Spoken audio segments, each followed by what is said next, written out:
What's up everybody, this is Nitesh. Welcome to another video. This week is very exciting for me. I had the opportunity to visit the biggest IT exhibition that happens in Dubai every year. It's called GITEX. It's the biggest in the Gulf and the Middle East. I had the opportunity to meet a lot of different founders and entrepreneurs who are working with emerging tech. After my conversations with them, I found out that the biggest challenge that many companies, many startups are facing is funding and getting investors to come on board. So I thought this could be an awesome opportunity for the video to focus on how to get funded, what are the different sources, and what's the best strategy. Before we move on, I'd like to remind you to subscribe to the channel below, hit the bell icon so that you're always reminded whenever I'm ready with my next video. Thank you.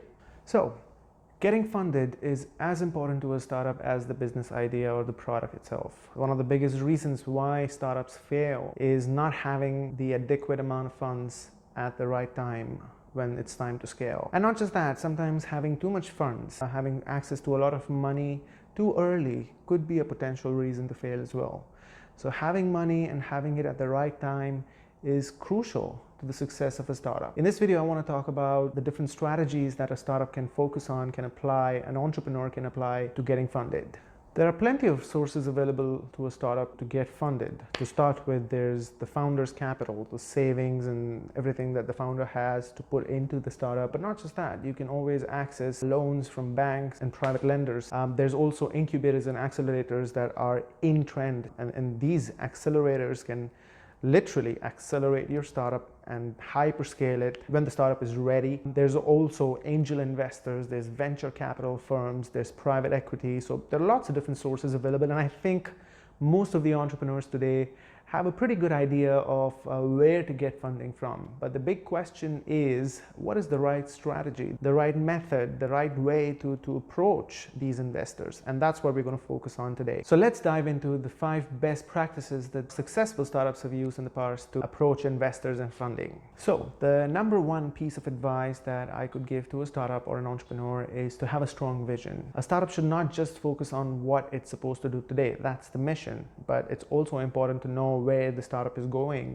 It's important for a startup to focus on that, to have a plan for that today. And investors are really looking into identifying whether or not you as an entrepreneur have a vision. In fact, that's the one thing that differentiates a startup from its competition, from the bigger companies. So it's really important to showcase your vision while pitching to investors.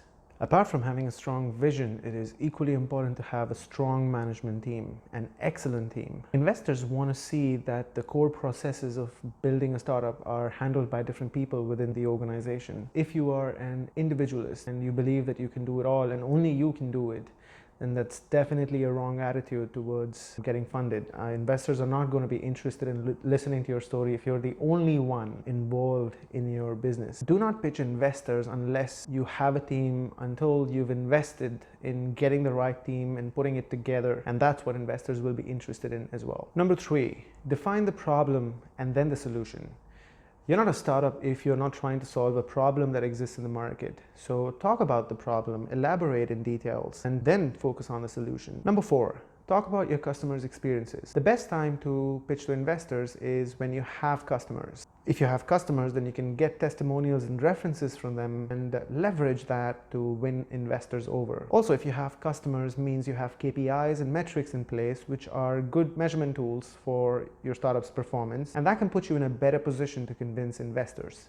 All right, my final piece of advice for startups, especially in their early stages, is Bootstrap. Investors love entrepreneurs who have built success stories through hard work and struggle. It is impossible to get funded from day one. In the beginning, all you have is just passion and a beautiful idea that you want to work on. So don't be afraid to take that leap. Don't be afraid to go beyond your limits and get out of your comfort zone. Use the resources that you have around you without getting a lot of money. Approach family, friends, and use your own savings to start. And when you are in a position to showcase something strong and solid to investors, that would be the right time to pitch. And that is usually after a year or two, when you've gained a customer track record, when you've gained some sort of success, when you have a team and you have a more solid and a stronger vision that you can focus on for the next decade or two, that's probably the best time to be pitching to investors. I hope the 5 strategies that I talked about can help you build your investor pitch when you're ready. If you have anything to say, if you have other strategies in mind, do comment below. I'd love to read it and share my thoughts on it. Like this video, share this video. Do not forget to subscribe and hit the bell icon. Thank you so much for watching this video. See you until next time. Goodbye.